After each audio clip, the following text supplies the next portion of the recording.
In our headlines on this Thursday afternoon, September 21st.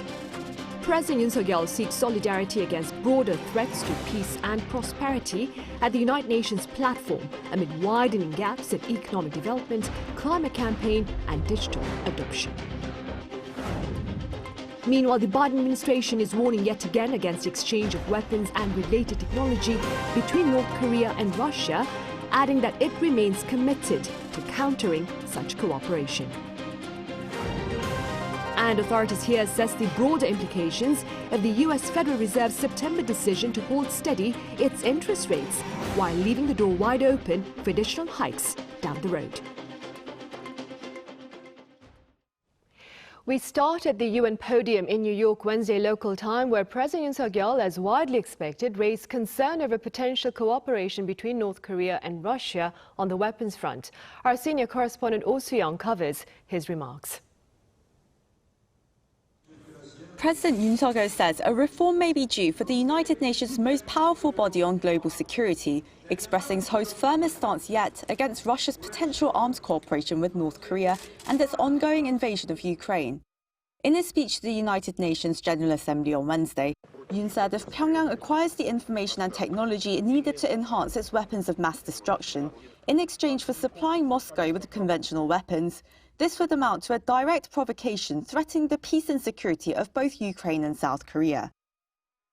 세계 평화의 최종적 수호자여야 할 UN 안보리 상임이사국이 다른 주권 국가를 무력 침공해 전쟁을 일으키고 전쟁 수행에 필요한 무기와 군수품을 안보리 결의를 정면으로 위반하는 정권으로부터 지원받는 현실은 자기 모순적입니다. He said Seoul, its allies and its partners will not stand idly by. A presidential official told reporters there could be various economic, diplomatic and military pressure points to block Russia and North Korea from substantial arms cooperation. Yoon further said the call to reform the Security Council would receive broad support. The Security Council's 5 permanent members include Russia and China, with both countries critically hindering collective action with their veto powers. The idea of expanding the representation of non-permanent member countries or removing the right to veto has been gaining currency, with the leaders of the United States, Japan, Ukraine and the European Union endorsing the move in their own General Assembly speeches this year. A Yoon official said the president was pointing out how the Security Council's gridlock has directly affected South Korea's security and the impact of the Ukraine war to spur worldwide crises in food, energy and economic security. As a non-permanent member of the United Nations for a 2-year term beginning next year, Yoon expressed his intention to take a responsible and principled role in international peace and security. The Camp David security cooperation system between South Korea, the US and Japan will be in active operation, dealing with international security issues such as the North Korean nuclear issue and the Ukraine war. Furthermore, Yoon reiterated his pledge to roll out comprehensive support for Ukraine under Seoul's Ukraine Peace and Solidarity Initiative, and development assistance of around $2.3 billion in long-term low-interest loans for reconstruction projects. President Yoon said going forward, world leaders share the responsibility of passing on to future generations an international order grounded in justice and the rule of law for freedom, peace and prosperity. He said South Korea, together with the UN, will readily take on this responsibility. Oh Soo-young, Arirang News, New York. And beyond security concerns, President Yoon also spoke of plans to promote the bridging of the global divide on the climate, development and digital fronts. My colleague Kim Do-yeon covers these plans. President Yoon Suk-yeol at the podium of the UN General Assembly on Wednesday said the word division 13 times during his 15-minute speech. The frequency of the use of the word highlights President Yoon's ambition to make South Korea a global contributor, helping developing economies close the gap with other nations. 오늘날 전례 없는 글로벌 복합 위기 속에서 안보는 물론 경제, 기술, 보건, 환경, 문화 등 모든 분야에 걸쳐 국가 간 격차가 커지고 있습니다. According to President Yoon, South Korea will tackle 3 specific divisions: infrastructure development, the impact of climate change, and digital capabilities. The developmental gap refers to countries that lack essential infrastructure for living, such as clean water and sanitation systems. To achieve this, South Korea will raise its official development assistance budget by 40% in 2024. To address the climate change gap, South Korea will scale up its Green ODA to assist countries vulnerable to climate change and has promised $300 million to the Green Climate Fund. It's also seeking to set up the carbon-free alliance with nations that are willing to promote the adoption of carbon-free energy. In terms of digital divide, which President Yoon called a major cause of economic division between nations, South Korea will actively support digital transformation for lower-income economies. In addition, it will be a leader in the establishment of an international organization under the UN to discuss and set forth rules regarding digital ethics. The proactive commitment to actively engage in solving issues in the global south demonstrates a fundamental shift in South Korea's foreign policy and diplomacy since President Yoon took office. Efforts to bridge the gap will be tailored to each partner country, resulting in tangible outcomes. The president wrapped up his speech with another push for Busan's World Expo 2030 bid, tying it together with the nation's motivation to step up as a globally contributing nation. 대한민국은 이제 유라시아 대륙과 태평양을 연결하는 관문인 부산에서 2030년 엑스포를 개최함으로써 글로벌 책임 국가의 역할을 적극 수행하고자 합니다. He added that the Busan Expo will serve as a platform to spread freedom in the spirit of solidarity, through which the world's citizens can overcome crises and challenges together. 1 year ago, President Yoon emphasized freedom and solidarity here at the UN. And since then, he has fostered stronger relations with like-minded nations. Now, for this year, as he commits to bridging the mentioned divisions, he has set out measures to put his vision into even more practical actions. Kim Do-yeon, Arirang News, New York. Now, with regard to climate change, as my colleague Do-yeon just mentioned, President Yoon has proposed a carbon-free alliance. Up next, our Choi Soo-young tells us what this means. President Yoon Suk-yeol, in his UN speech in New York on September 20th, introduced the Carbon-Free Alliance, a global initiative promoting clean energy and reducing climate disparities between nations. According to South Korea's Ministry of Trade, Industry and Energy, concerns have arisen over international agreements led by advanced countries such as the Renewable Energy 100% Initiative.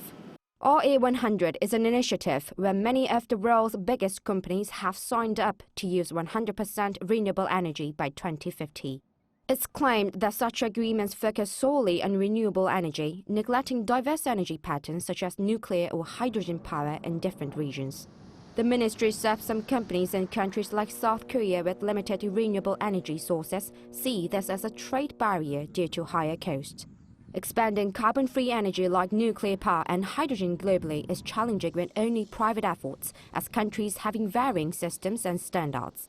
President Yoon stated that the Carbon-Free Alliance will be an open platform where businesses, governments and international organizations from around the world can participate, aiming to address these challenges. 대한민국은 탄소 중립 목표 달성을 앞당기기 위한 현실적인 대안으로 재생에너지뿐만 아니라 원전, 수소와 같은 고효율 무탄소 에너지를 폭넓게 활용할 것이며 이를 기후위기 취약국들과 공유함으로써 그들에게 이 혜택이 돌아가게 할 것입니다. President Yoon's carbon-free energy proposal focuses on setting minimum emission standards for greenhouse gases and electricity production and using all kinds of carbon-free energy sources instead of only endorsing certain energy sources. The ministry added that the missions of the CEF Alliance include offering technical consulting for private sector innovation, establishing global standards for efficient carbon-free energy supply chains, providing a specialized workforce, and giving support to reduce climate disparities between advanced and developing nations. South Korea plans to collaborate with countries such as the US, Japan, France, and the UK, sharing similar industrial structures to promote the global shift to carbon-free energy. The South Korean government is committed to actively supporting a worldwide CF alliance and boosting Korea's competitiveness in this sector. Choi Soo-hyung, Arirang News. And the president also remains committed to boosting Korea's ties with its global partners on the sidelines of this latest UN summit. As part of such intentions, a meeting with Switzerland marked the 60th anniversary of diplomatic relations, while separate summit talks with the Central African Republic and Kyrgyzstan touched upon agriculture and healthcare. Also, on the margins of the UN meeting, Korea and Israel agreed to bolster partnership in advanced technologies, while Korea and Hungary addressed low birth rates. Back on the security front, the Biden administration says yet again that it remains committed to countering potential weapons cooperation between Moscow and Pyongyang. Our foreign affairs correspondent Peunji reports. Following a rare summit between the leaders of North Korea and Russia, U.S. Secretary of State Antony Blinken said Washington is monitoring the situation and taking action to try to disrupt any potential arms deal. Blinken said the U.S. is trying to break that up wherever we can. Speaking in an interview with broadcaster NBC on Wednesday local time, the top diplomat added that the summit between Pyongyang and Moscow last week showed a certain amount of desperation from Russia due to the prolonged war in Ukraine. He also said Russia is in a much worse position than it was before it engaged in its horrific war against Ukraine, militarily, economically, and diplomatically. Noting that Putin did not attend either the UN General Assembly in New York or the recent G20 summit, Blinken said the only thing Russia has left is to go to regimes such as North Korea and Iran to try to get what it needs. Separately, 2 U.S. lawmakers have introduced a bill calling for the expansion of sanctions on any activity related to the North's support for Russia's war in Ukraine. Representatives Gary Connolly and Joe Wilson, co-chairs of the Congressional Caucus on Korea, tabled the bill to provide for the imposition of sanctions with respect to North Korea's support for Russia's illegal war in Ukraine. The bill calls for the U.S. president to impose sanctions on any foreign person that is responsible or facilitates the transfer or sale of arms from North Korea to be used in Russia's war in Ukraine, as well as any foreign financial institution that provides financial services for this person. The move comes after North Korean leader Kim Jong-un visited Russia last week and held a meeting with Russian President Vladimir Putin, sparking concerns about a potential arms deal, which South Korean and U.S. officials have warned would be a violation of UN Security Council resolutions. Peunji, Arirang News. Meanwhile, over in St. Petersburg, Russia's Vladimir Putin has accepted an invitation to Beijing in October for China's Belt and Road Forum. Intentions to this end were confirmed by Putin on Wednesday in televised remarks to visiting Chinese Foreign Minister Wang Yi. The next month's meeting between the Russian and Chinese leaders marked their second summit this year, following talks back in March in Moscow. Putin also shared his support of China's broader infrastructure campaign under the Belt and Road Initiative, which notes its 10th anniversary this year.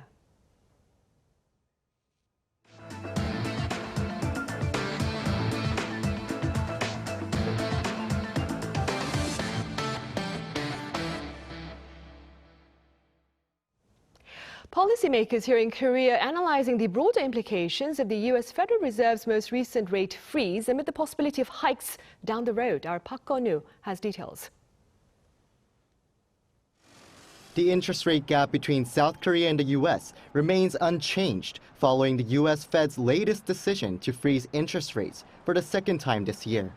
After a 2-day Federal Open Market Committee meeting, the U.S. Fed on Wednesday decided to freeze its key interest rates in the 5.25% to 5.5% range. South Korea's central bank kept its rate at 3.5% in August, meaning the gap between the two countries will stay in the 1.75 to 2 percentage points range, at least until authorities make their next announcement on interest rates on October 19th. Speaking at a press conference, Fed Chair Jerome Powell said the latest decision to freeze rates is in line with its goals of achieving maximum employment and dampening inflation to 2% over the long run. And he hinted at the likelihood of additional rate hikes down the road. South Korea's Finance Minister Chu Kyung-ho in a meeting on Thursday focused on Mr. Powell's remarks about the possibility of interest hikes.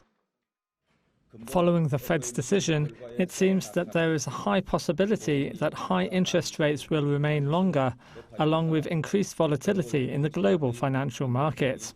The government and Bank of Korea will be on high alert to address the situation. The Bank of Korea also said future rate hikes by the Fed are possible. The Bank of Korea's Vice President Yoo Sang-dae said the bank will monitor how these monetary policies will affect the financial market for both Korea and globally. Park Gun-woo, Arirang News. In other news, Samsung Electronics is tied with Apple for best experience with personal computers among U.S. consumers. The latest American Consumer Satisfaction Index shows Samsung and Apple ranking #1 with a score of 83 out of 100 for PCs. Now, this is the first time in 20 years that Apple is sharing the top spot in this category. Last year, Samsung ranked second with 81 points, and this year pundits linked the higher customer satisfaction to Samsung's Galaxy Tab. A conference hosted by Seoul's Land Ministry this year also included a special session on spearheading reconstruction efforts in Ukraine. Our Lee Soo-jin was there. Global infrastructure deals and Ukraine reconstruction efforts took center stage at this year's Global Infrastructure Cooperation Conference. This year marks the 11th GICC, a conference hosted by South Korea's Land Ministry to help domestic companies win overseas infrastructure deals through business forums, one-on-one business consultations, and seminars. And this year, it's bigger than ever, with ministers, CEOs, and high-ranking officials from 24 different countries in attendance.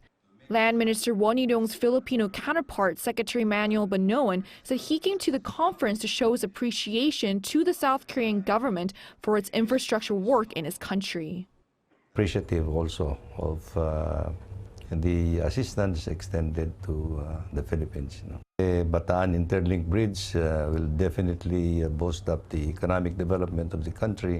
And this will be the second longest bay bridge in the world, I guess. Infrastructure projects in the Philippines have been garnering attention from private companies as they are valued at around $6 billion. The importance of South Korea's role in infrastructure projects was echoed by the chairman of Iraq's NIC. Actually, the experience of Korean companies is worldwide. Our attendance here in the conference is to share the idea between these companies and maybe especially for the infrastructure of Iraq. The conference also comes on the heels of Won's visit to Kyiv the previous week. This year, a special session was held to further discuss ways to cooperate on reconstruction projects in post-war Ukraine. During the session, an MOU was signed between South Korea, Poland, and Ukraine to work together on not only rebuilding Ukraine, but also on entering the European construction market. Won emphasized that Korea is the ideal country to assist in Ukraine's reconstruction. South Korea is a country that achieved miraculous economic growth after being ravaged by war. We are sharing our war reconstruction experiences with Ukraine. Ukraine's ambassador also emphasized that there will be many promising infrastructure opportunities. And we invite Korean companies, Korean businesses to invest in Ukraine and win with us, win with Ukraine. Infrastructure sector will find many projects in the airports and the construction of new roads and bridges. South Korea's public and private sectors will thus not only help rebuild a nation, but also continue participating in lucrative infrastructure deals across the world. Lee Soo-jin, Arirang News.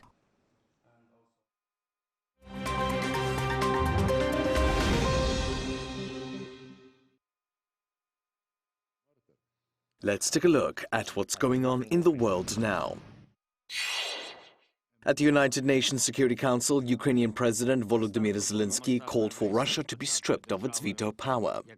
Speaking on Wednesday with Russia's UN ambassador present, Zelenskyy said that it was impossible to stop the war in Ukraine due to Moscow's abuse of its veto power. The 15-member Security Council is meant to ensure international peace and security. But it cannot take any action on any measure that gets vetoed by one of the 5 permanent members, which includes Russia. Zelenskyy suggested changing the rules to allow the UN General Assembly to override any Security Council vetoes. The Ukrainian leader's appeal for reform echoes calls by countries in the global south who are also unhappy with the Security Council structure. In the United Kingdom, Prime Minister Rishi Sunak has announced a delay to a number of key policies meant to tackle climate change. Speaking to reporters on Wednesday, the delays include pushing back a ban on selling new petrol and diesel cars from 2030 to 2035, a slowdown on phasing out gas boilers, and that homeowners will not be forced to improve insulation to improve energy efficiency. The PM reasoned that the delays would help ease the unacceptable costs of energy transition for British households. He also repeated his plans to expand oil and gas drilling in the North Sea. The moves have been met with a backlash from some businesses that have invested in EV projects in the country, as well as from environmental groups. Sunak said the UK is still committed to going net zero by 2050. Iran's parliament has adopted a new law that toughens penalties for women not following the Islamic dress code. If the law gets final approval from the Guardian Council, it will be implemented for a trial period of 3 years. Under the changes, women not wearing headscarves or long, loose-fitting clothing could face up to 10 years in prison. The bill also punishes businesses serving women not wearing a headscarf properly and those who protest it. A growing number of women in Iran have stopped covering their hair recently. This follows nationwide protests a year ago over the death of 22-year-old Mahsa Amini.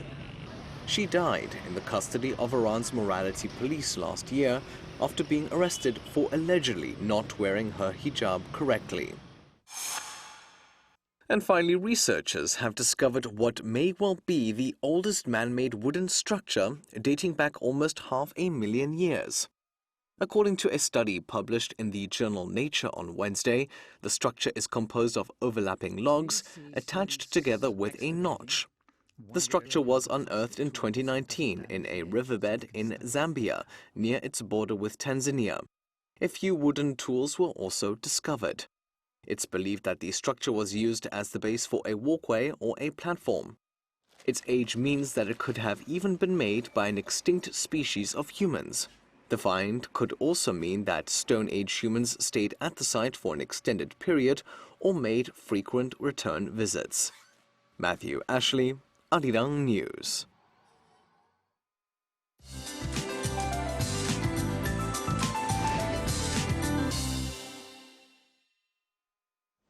Good afternoon. It rained nationwide yesterday, quite heavily for autumn rain. Southern parts of the country are still seeing showers today, and many southeastern regions will see 5 to 30 millimeters of rainfall through tonight, while Jeju Island could see rain into tomorrow morning. The upper regions will be under partly sunny skies today. Afternoon highs are similar to yesterday for the capital, but rain-affected regions are having cooler daytime highs, so dress a bit warmer than yesterday. Strong winds are dragging down the feels-like temperatures, with a strong wind advisory issued on Jeju and the southeast coast. Seoul and Gwangju will be going up to 24 degrees Celsius. Daejeon and Daegu topping out at 23 degrees this afternoon. It will be a breezier morning tomorrow, going down to 16 degrees in the capital, perhaps lower in other parts of the country. So temperature gaps will get wider. Take good care of yourselves to avoid catching a cold. That's Korea for you, and here's a look at the international weather conditions.